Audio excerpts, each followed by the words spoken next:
Hello my dear students, welcome to Clifford classes.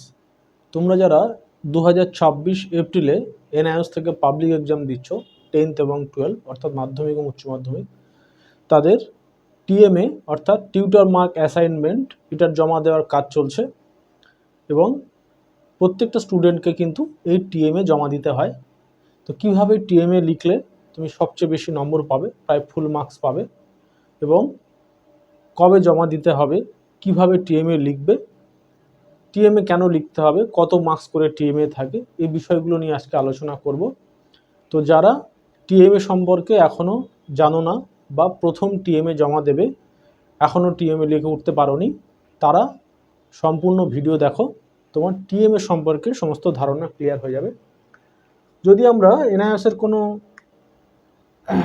Result দেখি তাহলে সেখানে দেখব যে 3টে পার্ট থাকে রেজাল্টের। একটা হচ্ছে থিওরি, একটা প্র্যাকটিক্যাল, একটা টিএমএ।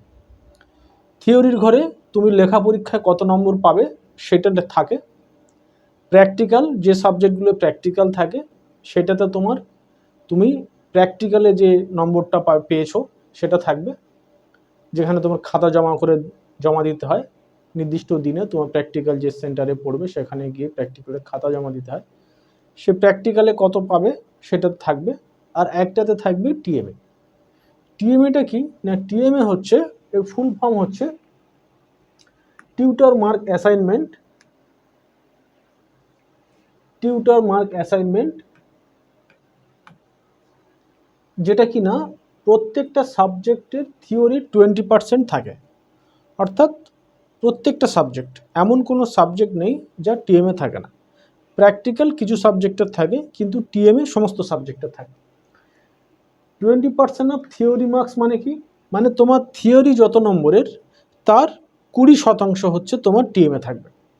এবার মনে করো, যদি তোমার যেমন বাংলা সাবজেক্ট বা ইংরাজি সাবজেক্ট বা ইতিহাস, রাষ্ট্রবিজ্ঞান, সমাজবিদ্যা মানে সোসিওলজি, এই সাবজেক্টগুলোর 100 নম্বর টোটাল মার্কস, এর কোনো প্র্যাকটিক্যাল নেই।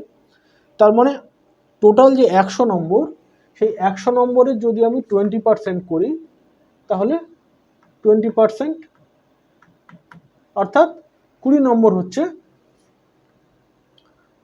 হচ্ছে তোমার টিএমএ।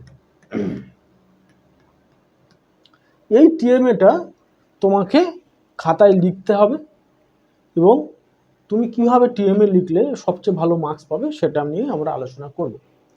তোমার টিএমএর যে জমা দেওয়ার ডেট আছে, সেই জমা দেওয়ার ডেট হচ্ছে 31শে জানুয়ারি 2026। তোমার লাস্ট ডেট এটা, তার মধ্যে তোমার টিএমএ জমা দিতে হবে। টিএমএ কি করতে হয় না, টিএমএ প্রথম যদি আমি টিএমএ দেখি কিভাবে টিএমএ লিখবে, হাউ টু রাইট টিএমএ, তোমাকে প্রথমে যে এরকম একটা পেজ কিনতে হবে বাজার থেকে। তুমি রুল টানা কাগজই কিনবে। যদি তোমার ম্যাথামেটিক্স, যারা মাধ্যমিকে আছো তাদের ম্যাথামেটিক্সেও টিএমএ থাকে 15 নম্বরের, 15 নম্বর প্র্যাকটিক্যাল, তো সেখানে 17 নম্বর মতো টিএমএ থাকে, 85 নম্বরের 20%, প্রায় 17 নম্বর। তো যারা 10th ম্যাথামেটিক্সের টিএমএ দিচ্ছ, বা ধরো তুমি ম্যাথামেটিক্সের উচ্চ মাধ্যমিক বলো, ম্যাথস বলো, এই যে সাবজেক্টগুলো তোমার রুল টানা পেজে লেখা যায় না, হ্যাঁ, ফিজিক্স, কেমিস্ট্রি, যদি তোমার কোনো ইকুয়েশন লিখতে হয় তো সেগুলো তুমি সাদা খাতায় লেখো। বাকি তোমার অন্যান্য যেগুলো থিওরি সাবজেক্ট আছে সেগুলো তুমি এরকম রুল টানা কাগজ বাজার থেকে কিনে, বা তোমার বাড়িতে যে কাগজ আছে, যেহেতু তোমার টিএমএ পুরো সিস্টেমটা কিন্তু অনলাইন, তো কোথাও ম্যানুয়ালি কোথাও জমা দিতে হয় না। আগে জমা দিতে হতো, সেখানে স্কুল অনেক টাকা পয়সা চাইতো নম্বর দেওয়ার জন্য, সেজন্য বোর্ড কী করেছে না এখন পুরোটাই অনলাইন করে দিয়েছে, যে কোথাও তোমায় গিয়ে টিএমএর খাতা জমা দিতে হয় না। প্র্যাকটিক্যাল যেমন খাতা জমা দিতে হয়, টিএমএর খাতা কোথাও নিয়ে গিয়ে ম্যানুয়ালি বা তোমার কাউকে জমা দিতে হয় না, ওটা তোমাকে আপলোড করতে হয়। বোর্ডের যে তোমার ড্যাশবোর্ড আছে, তার সেকশন আছে, সেই নির্দিষ্ট জায়গায় আপলোড করতে হয়। ফলে তোমার যে কোনো পেজ তোমার বাড়িতে থাকলে সেই পেজেই তুমি লিখতে পারো, পেজ নেবে। এবারে টিএমএর কোশ্চেন আছে। টিএমএর কোশ্চেন কোথায় পাবে না, তুমি সিম্পলি গুগলে যাবে, গুগলে গিয়ে লিখবে যে এনআইওএস টিএমএ, ফার্স্ট যে অপশান আসবে সেই অপশানটাতে তুমি ক্লিক করলে দেখবে তোমার 10th 12-এর সব টিএমএগুলো চলে আসছে। সেই টিএমএতে ক্লিক করলে সেখানে তোমার 6টা করে প্রশ্ন লিখতে বলা হবে, এবং নির্দিষ্ট তার ওয়ার্ড লিমিট আছে, সেই ওয়ার্ড লিমিটের মধ্যেই লিখতে হবে। এবং দেখবে সেখানে প্রত্যেকটা টিএমএর নিচে তোমার লেসন দেওয়া রয়েছে, যে তুমি কোন লেসন থেকে কোন চ্যাপ্টার থেকে এই কোশ্চেনটা পাবে, এর উত্তর পাবে, ঠিক আছে। তো সেই চ্যাপ্টার থেকে তোমাকে ওই উত্তরটা ওই 50 ওয়ার্ড 100 ওয়ার্ডের মধ্যে খুঁজে তোমায় লিখতে হবে, ঠিক আছে। যে ওয়ার্ড লিমিট আছে সেই ওয়ার্ড লিমিটের মধ্যে লিখতে হবে এবং টু দ্য পয়েন্ট লিখতে হবে, তাহলেই কিন্তু তুমি সম্পূর্ণ নম্বর পাবে।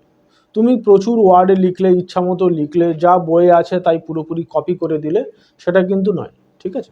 টিএমের যে কোশ্চেন তুমি পেলে তার উত্তর তুমি কোথায় পাবে না, দেখবে বোর্ডের ওয়েবসাইটে যখন যাবে সেখানে গিয়ে যদি তুমি বই পেয়ে থাকো তাহলে বই থেকে তুমি পেয়ে যাচ্ছ, আর যদি বই তুমি না পেয়ে থাকো তাহলে বোর্ডের যে ওয়েবসাইট আছে nas.ac.in, সেখানে তুমি স্টাডি মেটেরিয়াল, যেটা অনলাইন যে স্টাডি মেটেরিয়াল আছে, সেখানে গেলে প্রত্যেকটা সাবজেক্টের যে অনলাইন স্টাডি মেটেরিয়াল পিডিএফ দেওয়া আছে, সেখান থেকে প্রত্যেকটা বইয়ের পিডিএফ দেওয়া আছে, সেখান থেকে কিন্তু তুমি খুঁজে নিয়ে তোমাকে এটা লিখতে হবে, ঠিক আছে।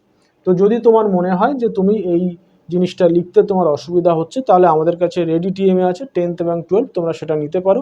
আমরা খুব সামান্য ফিজে সেটা তোমাদের টিএমএটা দিয়ে দেবো, তোমরা সেটা দেখে দেখে যেমন আছে লিখতে পারো, বা যদি তোমরা চাও তাহলে আমরা সরাসরি তোমার ড্যাশবোর্ড থেকে টিএমএ আপলোড করে দেবো, তোমার কোনো ঝামেলা নিতে হবে না, ঠিক আছে। এটা একটা বিষয় গেল।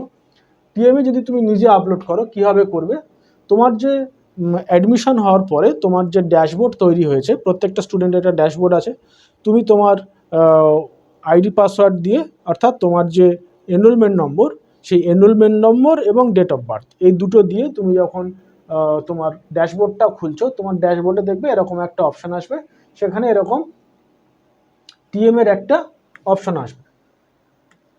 এই যে টিএমের অপশানটা তোমার এলো, এই টিএমের একটা টিউটর মার্ক অ্যাসাইনমেন্টের একটা আলাদা বক্স থাকে, সেই বক্সে গিয়ে তুমি দেখো ডাউনলোড টিএমএ লেখা থাকবে, আপলোড টিএমএ লেখা থাকবে, টিএমএ স্ট্যাটাস থাকবে।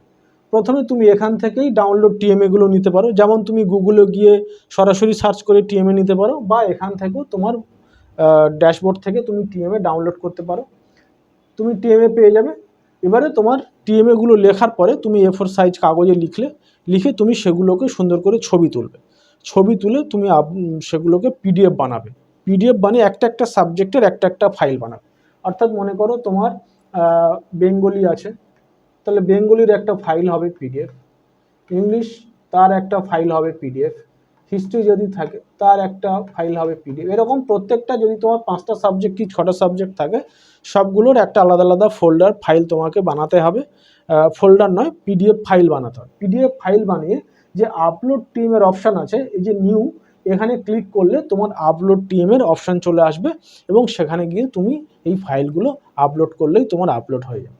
এবার এরপরে তোমার যখন 31শে জানুয়ারি পার হয়ে যাওয়ার পরে তুমি দেখতে পাবে যে তোমার কেমন কেমন মার্কস চলে এসছে, ঠিক আছে। তুমি টিএমএ যে জমা দিয়েছিলে, তো তোমার টিএমএ জমা দেওয়ার পরে কেমন নম্বর তুমি পেয়েছো সেটা ওখানে তুমি দেখতে পাবে। তোমার রেজাল্ট পাওয়ার আগেই, মানে তোমার থিওরি পরীক্ষা দেওয়ার আগেই তুমি দেখতে পাবে যে তোমার টিএমএর মার্কস তুমি কতটা পেয়েছো। সেটাই টিএমএ স্ট্যাটাসে গেলে দেখতে পাবে যে তোমার টিএমএ স্ট্যাটাস কি, এখনও চেক হয়েছে, এখনও নম্বর দেওয়া হয়েছে, যদি দেওয়া থাকে তাহলে কত, সেটা তুমি দেখতে পাবে, ঠিক আছে। তো টিএমএ তোমরা তাহলে কীভাবে লিখলে, তোমার টিএমএ তোমরা প্রথমে একটা কাগজ নেবে, টিএমএর কোশ্চেন পেয়ে যাবে, সেই কোশ্চেন তুমি কীভাবে পাবে আমি বলে দিলাম, NIOS টিএমএ লিখবে গুগলে গিয়ে, অথবা তোমার ড্যাশবোর্ডে গিয়ে যে টিএমএর সেকশন আছে সেখান থেকে টিএমএ ডাউনলোড করে নিতে পারবে। উত্তর তুমি একই রকমভাবে দেখো, তুমি উত্তর দেখতে চাও তাহলে এখানে যে স্টাডি মেটেরিয়ালের একটা আলাদা কিন্তু অপশন থাকে, ঠিক আছে। তুমি এখান থেকেও তোমার ডাউনলোড স্টাডি মেটেরিয়াল করতে পারবে, সেখানে স্যাম্পল কোশ্চেন পেপার পাবে, এখান থেকেও কিন্তু তুমি তোমার যে স্টাডি মেটেরিয়াল, তোমার যে সাবজেক্ট আছে, যেটা কিনা তুমি সরাসরি গুগল থেকে, বোর্ডের ওয়েবসাইট থেকে যেতে পারতে, সেটা তুমি তোমার এই ড্যাশবোর্ড থেকে, এই স্টাডি মেটেরিয়ালের এই বক্স থেকেও কিন্তু তুমি যেতে পারবে, ঠিক আছে। এখান থেকে তুমি স্টাডি মেটেরিয়ালগুলো নিয়ে নিতে পারবে।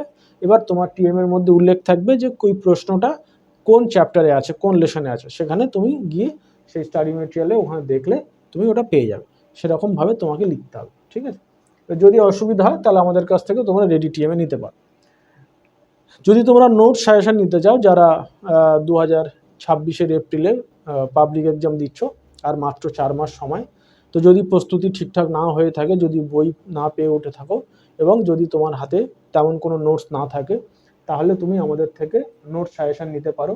যে অ্যাসাইনমেন্ট তোমায় লিখতে হচ্ছে, টিএমএ লিখতে হচ্ছে, সেই টিএমএ তুমি আমাদের থেকে নিয়ে নিতে পারো। যে প্র্যাকটিক্যাল তোমায় লিখতে হবে, যদি তোমার প্র্যাকটিক্যাল সাবজেক্ট থাকে, যে প্র্যাকটিক্যাল খাতা বানাতে হবে, 10খানা করে এক্সপেরিমেন্টস লিখতে হয়, ঠিক আছে? সেই এক্সপেরিমেন্টসগুলো খাতায় 10টা করে লিখতে হয়। কি লিখবে, কতটা লিখবে, সেটা আমাদের কাছে রেডি থাকে, সেটাও আমরা দিয়ে দেবো। এবং টাইম টু টাইম ইনফরমেশন কি হচ্ছে না হচ্ছে, কতটা কি কোন সময় কি করতে হবে, সমস্ত কিছু গাইডেন্স আমরা মাত্র 2999 টাকায় যারা এই মুহূর্তে পরীক্ষা দিতে চাইছো এপ্রিল 2026-এ তাদের জন্য দিচ্ছি। আর যারা অক্টোবর এই সময় যদি কেউ ভর্তি হও, তাহলে অক্টোবর 2026-এ গিয়ে তারা পরীক্ষা দেবে। যে অক্টোবর 2026-এ যারা পরীক্ষা দিতে চাও, তারাও অ্যাডমিশন নিতে চাও, তারাও কিন্তু আমাদের এই হেল্পলাইন নম্বরে ফোন করতে পারো, দিয়ে তোমরা অ্যাডমিশন নিতে পারো বা তোমরা গাইডেন্স নিতে পারো আমাদের এই হেল্পলাইন নম্বরে ফোন করে। যদি কোনো বক্তব্য থাকে, কোনো কিছু জিজ্ঞাসা থাকে, তাহলে তোমরা ভিডিওর নিচে কমেন্ট বক্সে কমেন্ট করে জানতে পারো। ধন্যবাদ।